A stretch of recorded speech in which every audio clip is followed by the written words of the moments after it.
I think my friend is having an affair with my boyfriend.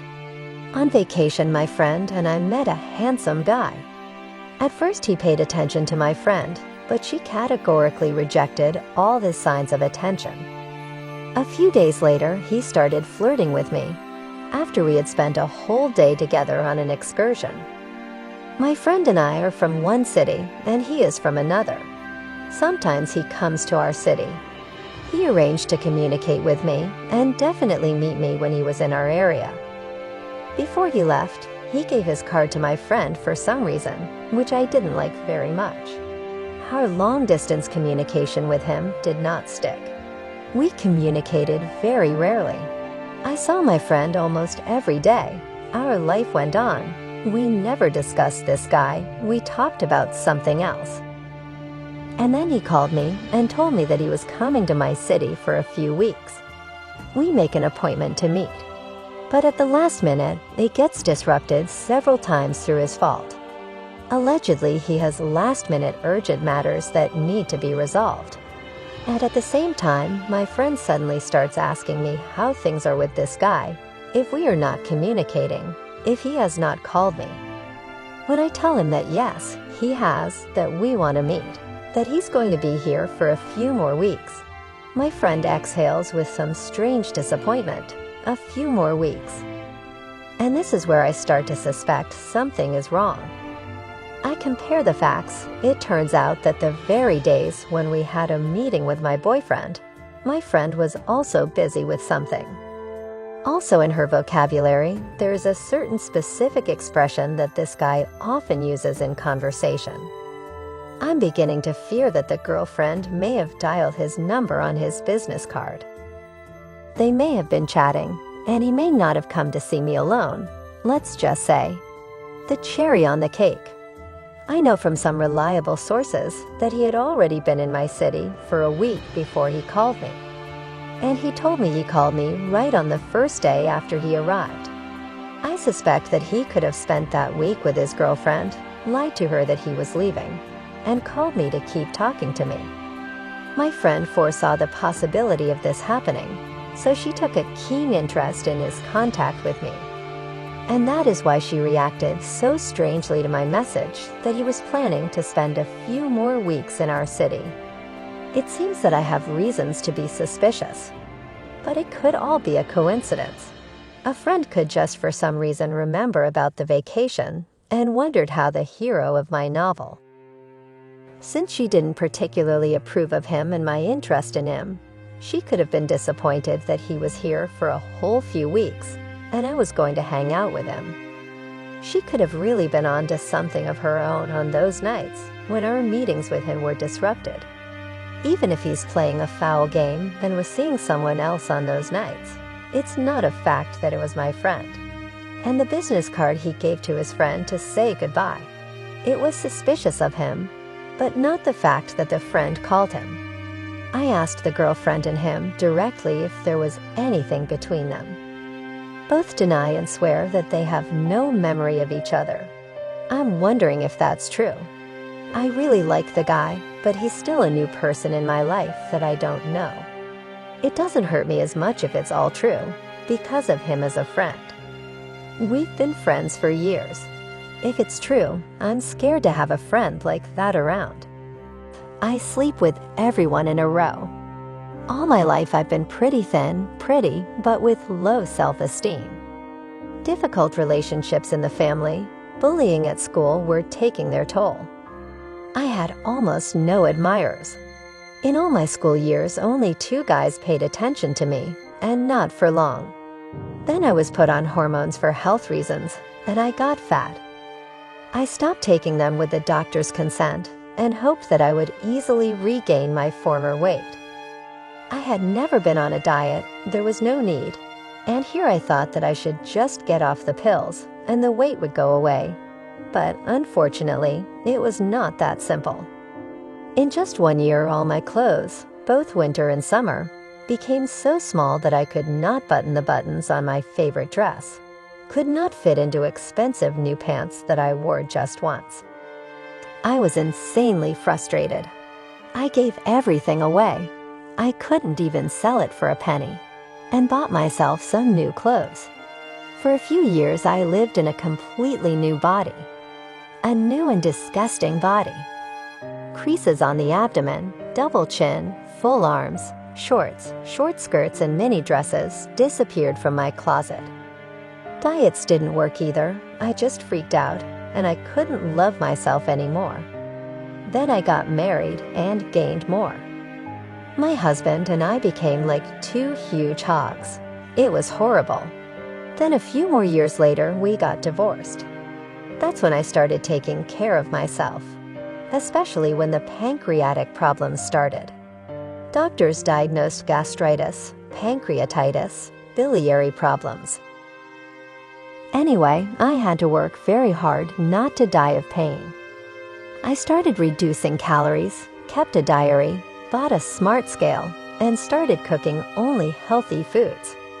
I also completely gave up sugar, butter, fried, spicy foods, and drank more water. The only thing I could not make myself to do was exercise. I just walked a lot. I was thinking, pondering. I lost a lot of weight, began to like myself, became more confident. And I met a man. We moved in together, and everything seemed fine, but I couldn't stop. People start paying attention to me, flirting with me, and I'm not used to that. I'm not used to anyone being interested in me at all. Before I knew it, the flirting started to cross the line. And now I'm already cheating on my man in our bed. I thought it was just one time, that it was just a mistake. But it happened again. For the first time, I began to feel pleasure from sex, from myself. It's like I'm looking at myself through men's eyes. I don't really want to. Sex is enough. But when they come onto me and start saying something dirty and slutty, I don't notice how it carries me away. And I have never cheated before. I have never even thought about it. Not before or after my marriage. But here I just can't say no. I can't say no. I feel like I'm being taken advantage of, although I am. My relationship with the man was not very good from the beginning. I feel that the man is not mine. Let's split up. Initially quarrels on any occasion. Everyday life, views on life. He himself says that it is necessary to separate, so my conscience does not particularly torment me. Rather, tortured by the feeling that I will not stop being used for one purpose only, and I will never be able to refuse. For the first time, I am wanted. My body is considered desirable, beautiful. Yes, they hardly ever talk to me. They leave right after sex. They don't want anything more. I realize how disgusting this is, and I am disgusted with myself. I can't wash myself in the shower after these encounters. I hate myself, but I can't stop. I feel like a cheap girl. And not just cheap, but free.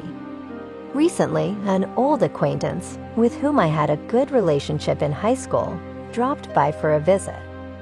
One thing led to another. Anyway, we slept together without protection. I'm going to get tested. Paranoia's killing me. I think I need to get my head checked, too. I don't know what's going on with me. I've always had principles, standards of morality, behavior. Now it's turned into some kind of nightmare. I seem to have lost myself completely. How do I forget someone who never loved me? For 12 years, I can't forget a man. Tried all methods except magical reversal. Been to a psychologist, asked for peace of mind in church, tried to distract myself with an affair with another, started my own family with another man. The trouble is, I don't really want to forget him. I have a feeling that if I agree to forget, I will forever cut the last thread between us. And as long as I remember and love, that thread exists. Without the string, I would lose him for good. It was love at first sight. The son of acquaintances from a family richer than mine. My family had borrowed money for my schooling from his family. They couldn't pay it back for a long time. He probably didn't know about it.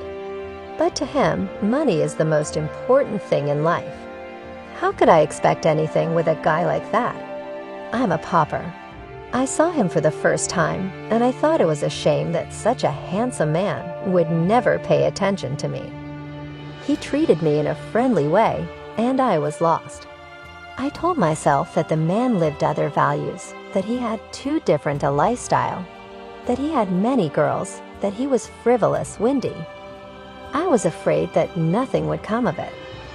I did not show my best feminine qualities: caring, kindness, gentleness, softness, although in fact I am.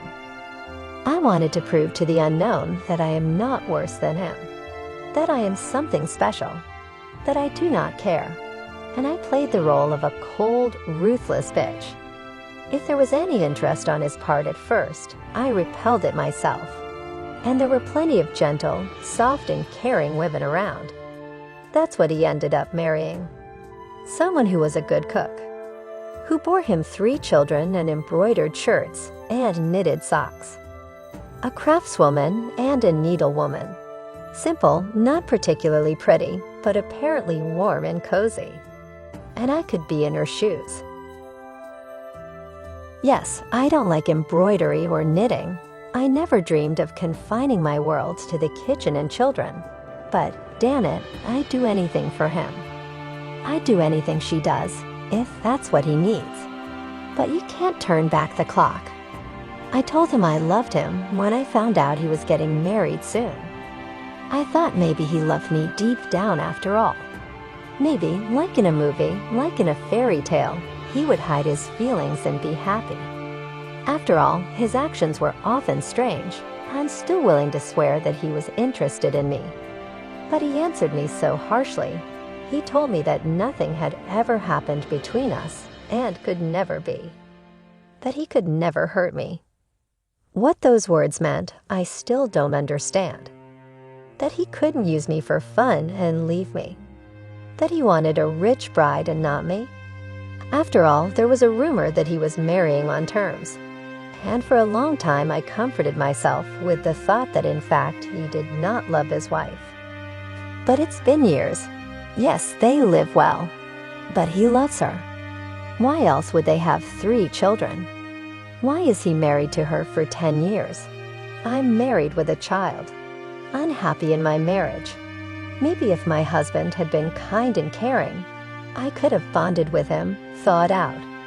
But I literally jumped out with the first man I met. Got married, had a quick baby. I thought that he loved me, that fate was sending me a reliable man to replace the one who didn't love me. I was sorely mistaken. My husband turned out to be a domestic tyrant. I cannot get out of this marriage because I have health problems. I could not raise a child alone.